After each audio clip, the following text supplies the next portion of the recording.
وصل جود جمهورية فدرالك ee Soomaaliya oo fadhiya magaalada Jidda mudane Dr. Cabdiwali Xirsi Cabdulle oo ay weeyaan la taliyaha qunsuliyadda Soomaaliyeed ee magaalada Jidda mudane Cali Nuur Macallin iyo xogayaha koowaad ee qunsuliyadda Soomaaliyeed ee magaalada Jidda mudane Zubayr Cumar Cali ayaa booqasho ku tagay jaamacadda mustaqbal ee ku taala magaalada Bureyda ee gobolka Qasiim ee dalka Sacuudi Arabiya iyadoo booqashadaasi ay ka dambeysay martiqaad uu gudoomiyaha jaamacadda al-mustaqbal Dr. Maxamed bin Salah uu fidiyay qunsulka guud Soomaaliya mudane Dr. Cabdiwali Xirsi Cabdulle haddaba markii uu qunsulka guud ee Soomaaliya uu soo gaaray xaruntaasi jaamacadda ayaa waxaa halkaasi hamaamuus heer sare leh ugu soo dhaweeyay gudoomiyaha jaamacadda al-mustaqbal Dr. Maxamed bin Salah ku-xigeenka gudoomiyaha jaamacadda Dr. Saliim bin Salah Saliim iyo mas'uuliyiin kale oo ka tirsan jaamacaddaasi soo dhaweyntaasi taariikhgalka ahayd kadib ayaa waxay qunsulka guud Soomaaliya ee magaalada Jidda mudane Dr. Cabdiwali Xirsi Cabdulle iyo gudoomiyaha jaamacadda al-mustaqbal ay halkaasi ku yeesheen wada hadallo dhidabada loogu beerayo iskaashiga arrimaha saameeya waxbarashada labada geesood iyo sidii jaamacadda al-mustaqbal ay mudnaanta koowaad u siin lahayd in ardayda Soomaaliyeed ee ku kala sugan gudaha dalka Soomaaliya iyo Sacuudi Arabiya ay ugu fududeen lahayd qaadashada iyo diiwaangelinta ardayda Soomaaliyeed ee jaamacaddaasi qunsulka guud Soomaaliya ee magaalada Jidda mudane Dr. Cabdiwali Xirsi Cabdulle oo aad ugu riyaaqsanaa jawiga kulankaasi ayaa uga xog waramay mas'uulka sare ee jaamacadda al-mustaqbal in hogaaminta ugu sareysa ee dalka Soomaaliya ee ugu horeeya madaxweynaha dalka Soomaaliya mudane Xasan Sheekh Maxamuud iyo mas'uuliyiinta kale sare ee dowladda Soomaaliya ee qiimin mugleysiyaan guud ahaan tayanta iyo horumarinta waxbarashada iyadoo qunsulka guud uu intaas raaciyay in iyadoo laga duulayo aragsadaasi iyo siyaasadda tubta toosan madaxda Soomaaliyeed uu maamulka sare ee qunsuliyadda Soomaaliya uu sameeyay jaangooyo looguma dhedhelinayo ardayda Soomaaliyeed ee ku sugan dalka Sacuudi Arabiya loogu abuuro fursado waxbarashada akademiga ee kala duwan taas uu cadeeyay qunsulka guud ee Soomaaliya in tallaabadaasi ay ruqsad u noqon doonto in ardayda kale ee Soomaaliyeed ee ogolaasho ee dhinaca waxbarashada uga helaan jaamacadaha caalamka qunsulka guud Soomaaliya mudane Dr. Cabdiwali Xirsi Cabdulle oo shakhsi ahaan ah qof leh tixraaca aqoon-yahanada Soomaaliyeed ayaa munaasabadaasi ka muujiyay in waxbarashadu ay tahay mid asaasi u ah nolosha aadanaha iyo horumarka shucuubta adduunka sidaa darteedna ay lagama maarmaan tahay in dhidabada loo aaso iskaashi dhaba ee ka tarjumaya abuuritaanka jiilal ehel u ah aqoonta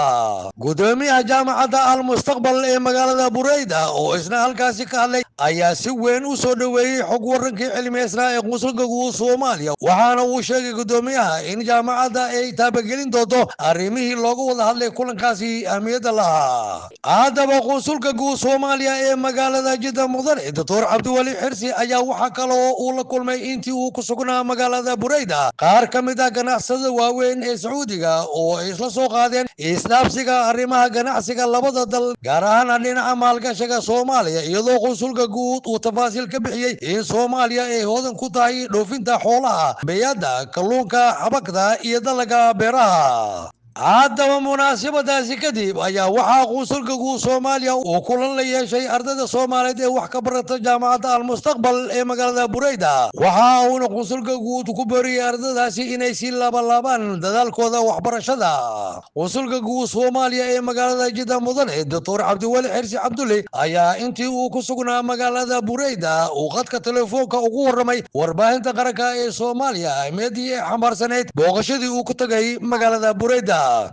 sidaad la socotidba waxaa jirta baahi ka jirta ardayda Sacuudi Arabiya dugsiyada sare uga baxay oo jaamacad la'aan ay ku dhacday inta badan sidoo kale ardayda Soomaaliya iskuulaadka sare uga baxay sheerkii aan ku lahayn waxbarasho in laga helo Sacuudi Arabiya wadamada kale uga badan oo ardayda iskuulaadka ama jaamacadaha private-ka dhigta wadamada kale oo ardayda Soomaaliyeed ay aadaan baa ka badan kuwa Sacuudiga yimaada iyadoo Sacuudigana dhaqan iyo diinba aan shida isku mid nahay labada baahiyood anoo ka jawaabaya ayaan wafdi qunsuliyadda ka tirsan qunsuliyadda guud ee Jidda ayaan ku tagnay magaalada Bureyda ee gobolka Qasiim waxaan kula kulanay madaxda jaamacadda Mustaqbal University oo aanu ka helnay maxaa la yiraahdaa martiqaad anagoo u marayna wasaaradda arrimaha dibadda Sacuudiga sidaa darteed si wanaagsan baana loogu soo dhaweeyay jaamacaddiina waa ku qanacnay hadday noqon lahayd combaxka jaamacadda oo xarunteedu halkaa ku taala iyadoo meelo kala branch ku leh hadday noqon lahayd maadooyinka la dhigo oo baahi badan dadkeenu u qabo hadday noqon lahayd fiiga ardada hadday noqon lahayd maxaa la dhahaa silbisyada iyo qalabka waxbarashada oo meesha yaalay iyaguna si wanaagsan bay noo soo dhaweeyeen oo diyaafo fiicana annaguna waa ku qanacnay waxyaalihii aan uga baahnayn waxaan hadda kula jiri doonaa haddii ilaahay ogolaado inaan jaamacaddu timaado jidda oo jaamacadda soomaaliyeed ee sacuudiga aan kulan weyn ugu qabano magaalada jidda jaamacadduna ay kusoo baresentar garayso maadooyinka ay dhigayso iyo qalabka ay haysato iyo waxbarashada ay bixinayso qualitigooda iyo inay bandhigaa soo samayso ay kusoo bandhigto jidda kulankaasiaa noo xiga haddii ilaahay ogolaado si waalidiintu ay ugu qanacdo sidaan annagu ugu qanacno insha allah علي جامع علمي على كوث لا تلفزيون قرن صوماليا سعودي أرابيا.